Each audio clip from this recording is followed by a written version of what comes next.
Έχω ερωτήσεις για το νυμ και σας απαντώ. Εάν σε ενδιαφέρει, μένει μαζί μου. Με ρώτησαν εάν μπορούμε να βάλουμε λάδι το νυμ πάνω στα μαλλιά, στα μάγουλα κτλ.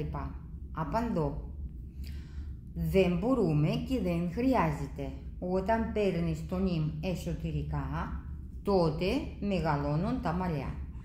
Αλλά χρησιμοποιείται νυμ και τοπικά. Πότε?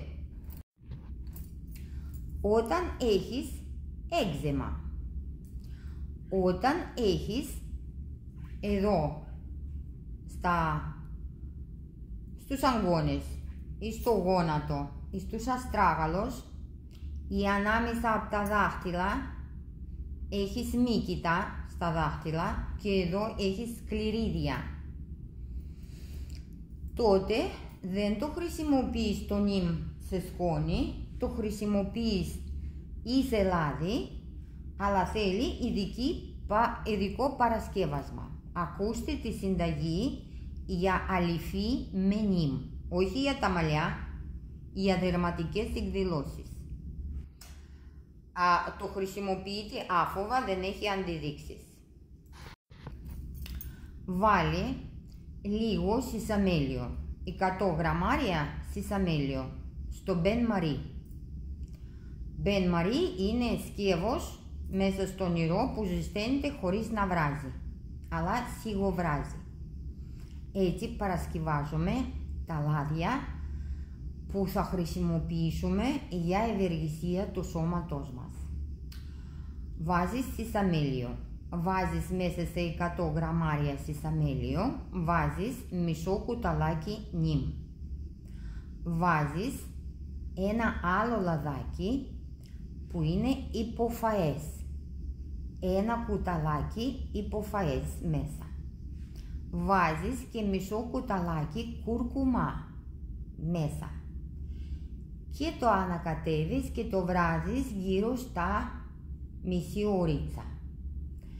Θα δεις ότι θα αρχίζει να πυκνώνεται. Για να το χρησιμοποιήσεις σαν λάδι είναι έτοιμο.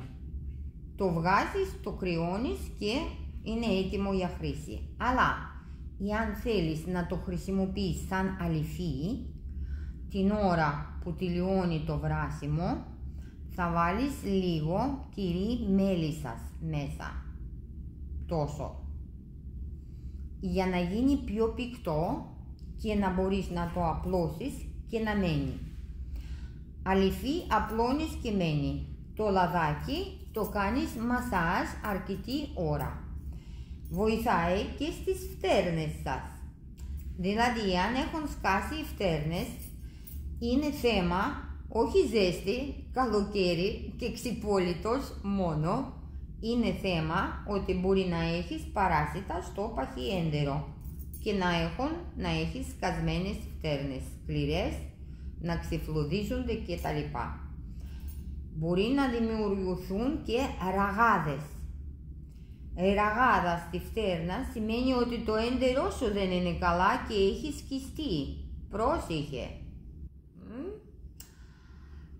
Εκτός αυτού, αυτή η αληφή βοηθάει σούπερ, κοιτάς και το έντερο, αλλά βοηθάει να φύγει αυτή η ασχημιά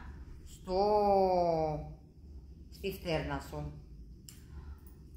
Αυτά.